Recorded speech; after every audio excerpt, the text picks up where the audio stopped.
This is review number one for relations and functions. And on review one, you had some problems dealing with relations and functions that you need to be able to do. All right, so number one, it says this, graph the linear equation by finding and plotting its intercepts. So we have this linear equation, 3x minus 5y equal 15. So we go ahead and rewrite that. So number one, 3x minus 5y equal 15. Now remember, they want you to graph this linear equation. So we have this linear equation. Now remember, the graph of a linear equation is a line. And to graph a line, we need at least 2 points. So the points they want you to use, though, are the intercepts. So that's the points they want you to use. So let's talk about those intercepts. So remember, when a graph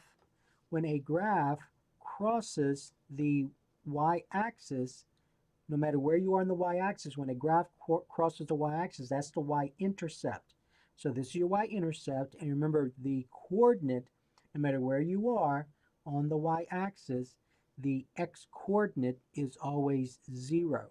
So if you want to find the y-intercept, you're going to let x equal 0. All right.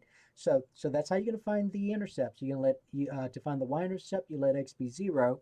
And the same idea, when you studied those lessons, you learned that where a graph crosses the x-axis, that's the x-intercept.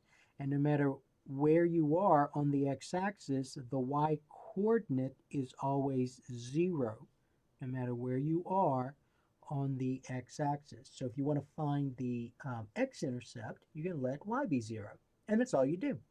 All right, so let's go ahead and find the y-intercept. So just remember, to find the y-intercept, you let x be 0. So if x is 0, wherever you see the variable x in your equation, you let that be 0. So we have 3 times 0 minus 5y equal 15. Remember, 3 times 0 is 0, so I have a negative 5y equal 15. Now remember, you're trying to get y by itself. So right now, the coefficient of y is negative 5. And so when you read this as negative 5 times y. So if I'm going to get y by itself, I'm going to have to divide both sides by negative 5.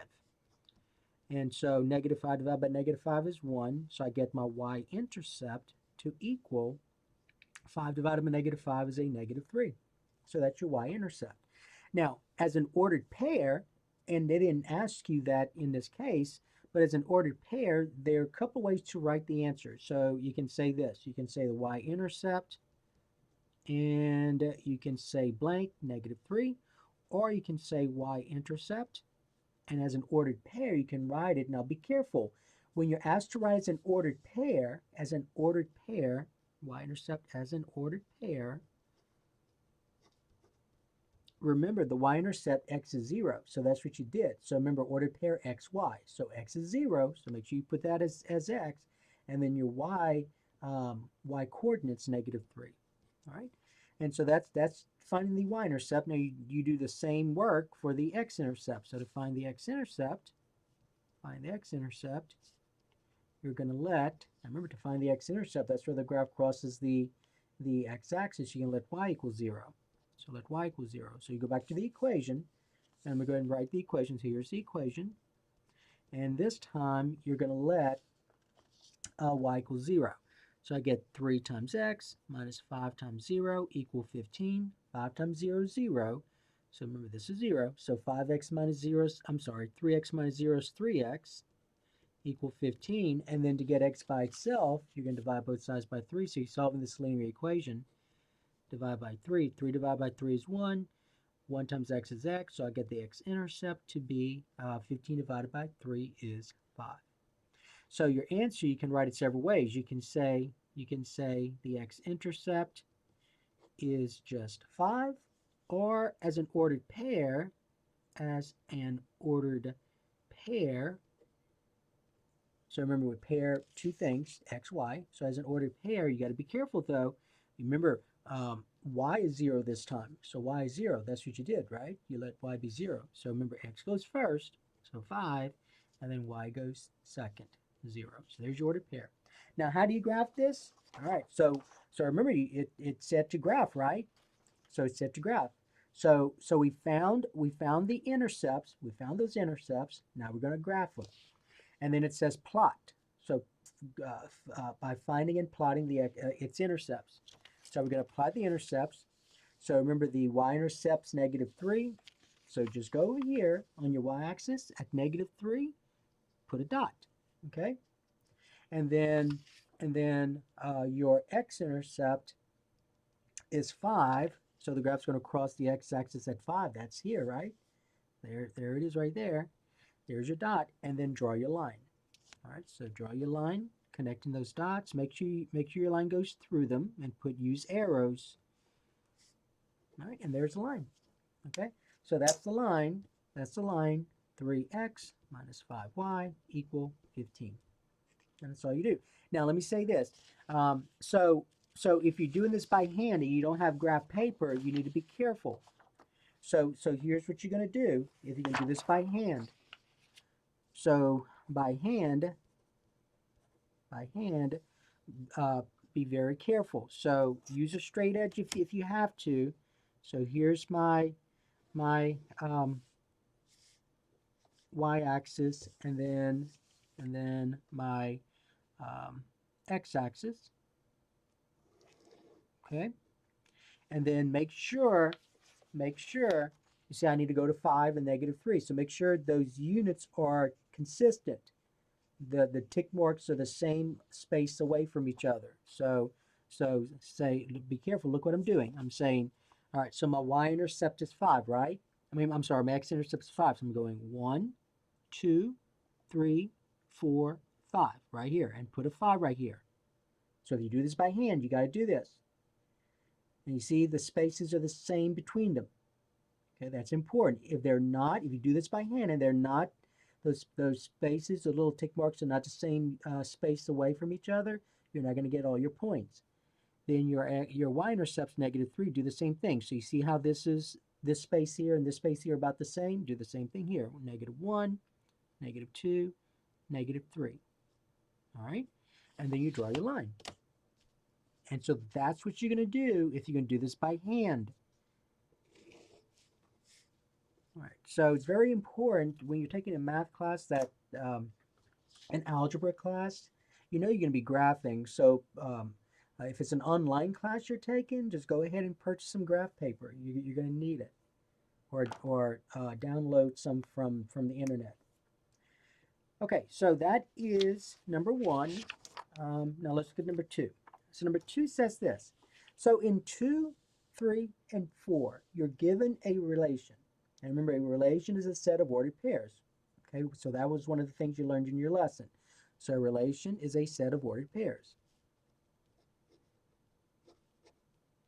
All right, and there are multiple ways. You saw there are multiple ways of indicating relation. So you can indicate a relation as a set of finite ordered pairs.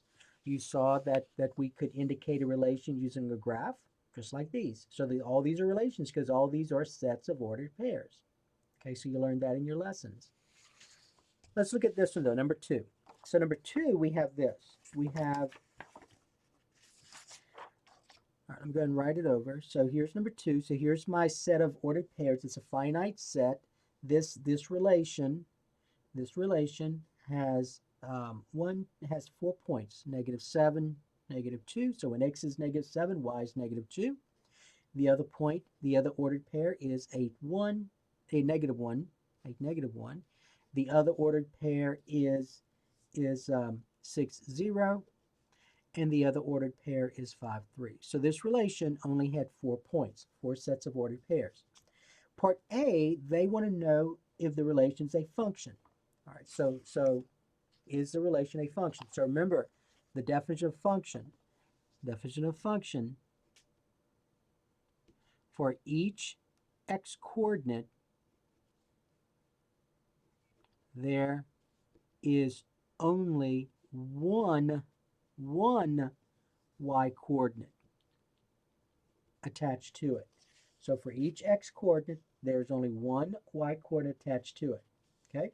Now the way we learned this in our lessons was just go ahead and use the idea of a mapping. So that helps sometimes. So look, what I'm saying is this: put an oval like this, with x, and then y.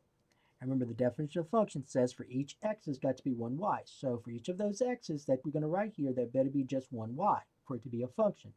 All right, so when x is negative 7, my y value is negative 2. See what I'm doing?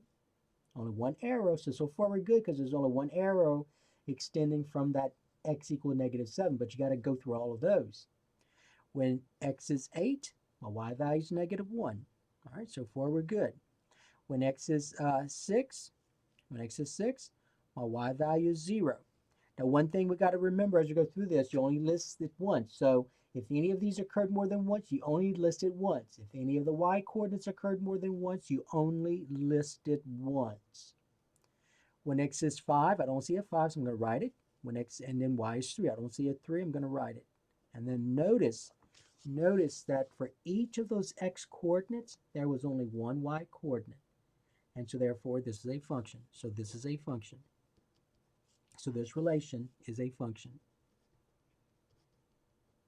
All right. Now part B, they want to know the domain and range of this relation.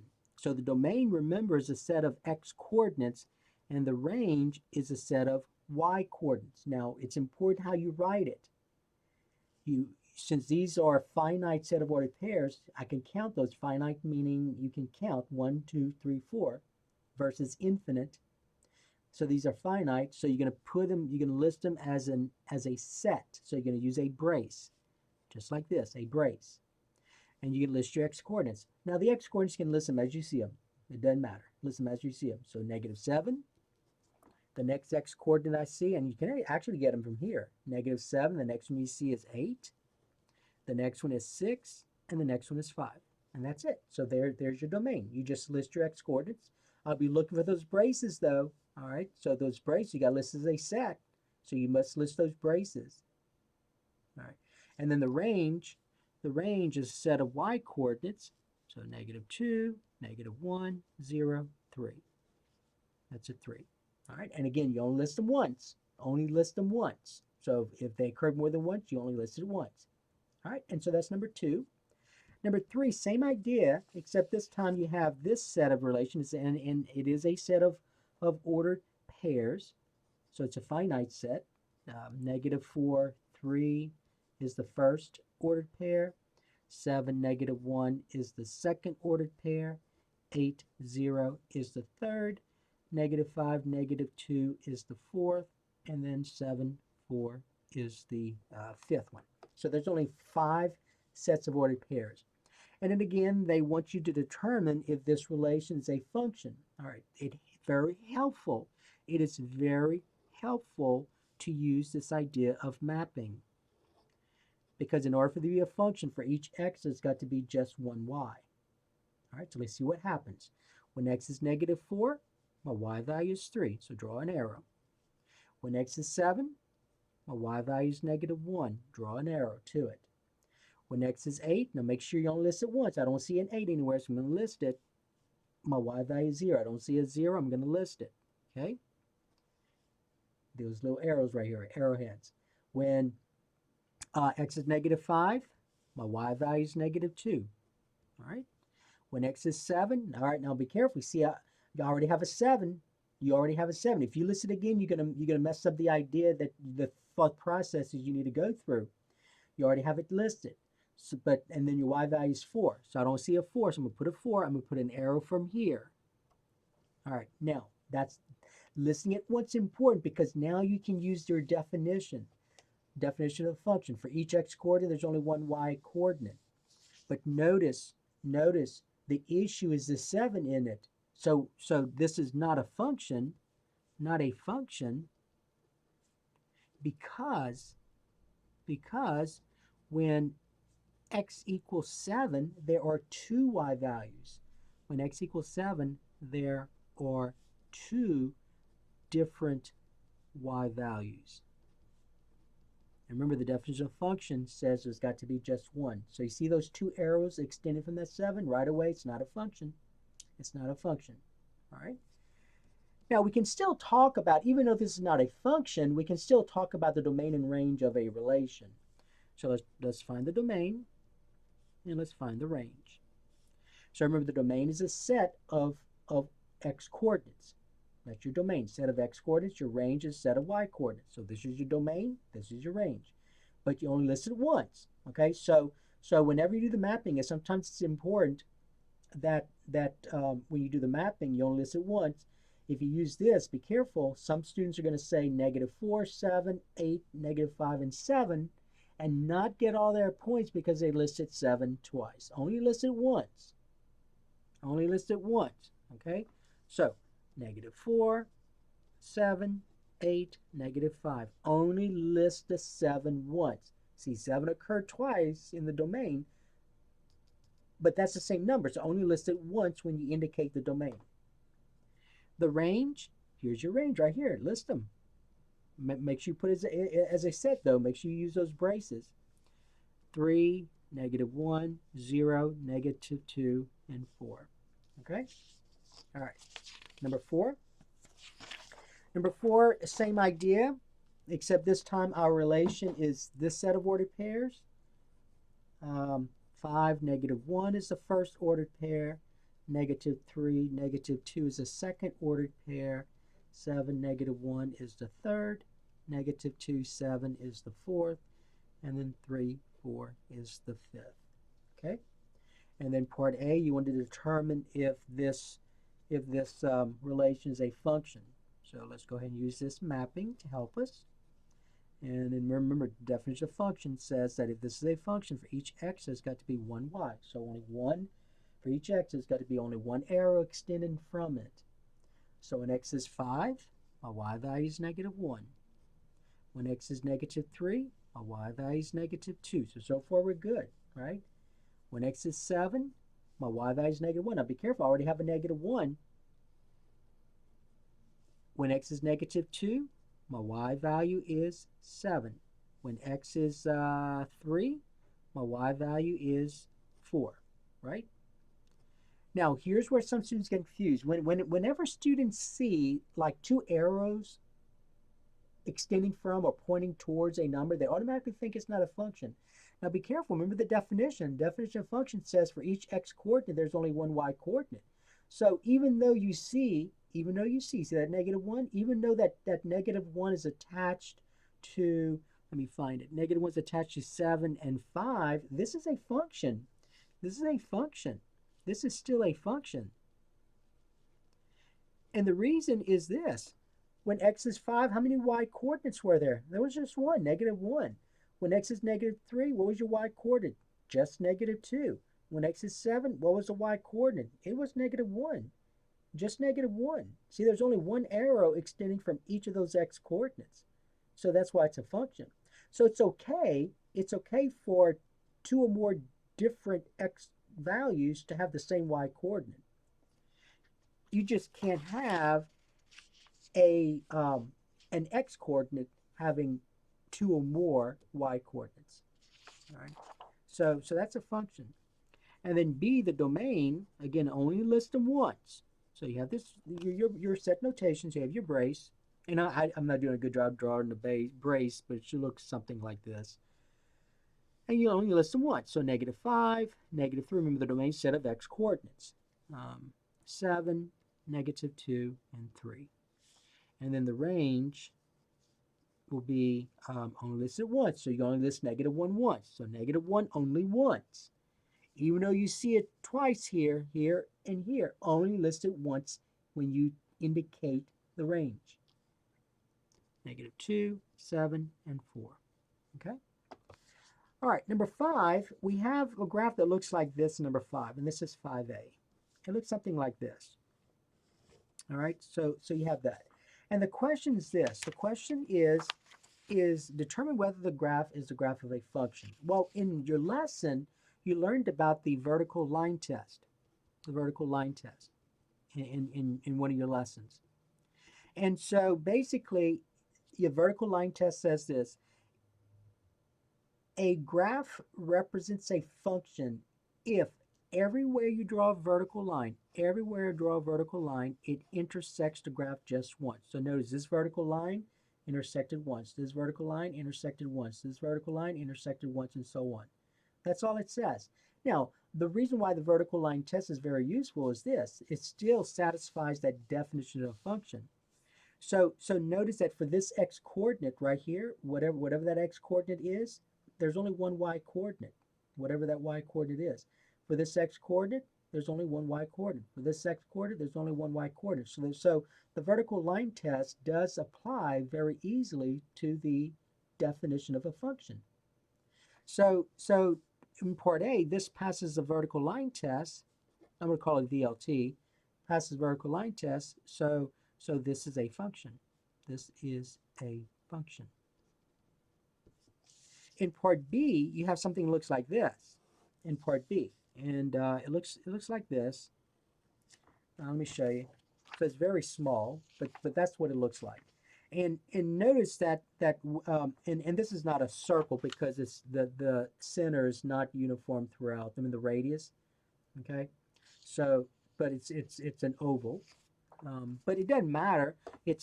Notice that if I draw a vertical line here, here, and so on, it intersects the graph more than once. So this fails the vertical line test. And so therefore it's not a function. The reason it's not a function, remember the definition says for each x coordinate there's only one y coordinate. So notice this vertical line intersects the graph here and here, meaning this, for this x coordinate there's two different y coordinates. For that x coordinate right here, see that x coordinate, these x coordinates are the same, but their y coordinates are different. This x coordinate is the same right here, but their y coordinates are different. So for each x coordinate here, and there's an infinite number of places, for each x coordinate, there's more than one y coordinate. So it fails the vertical line test, so this is not a function. All right. Now, number 6. Now, number 6, what you're going to do now is this. So you're going to talk about evaluating functions in number 6.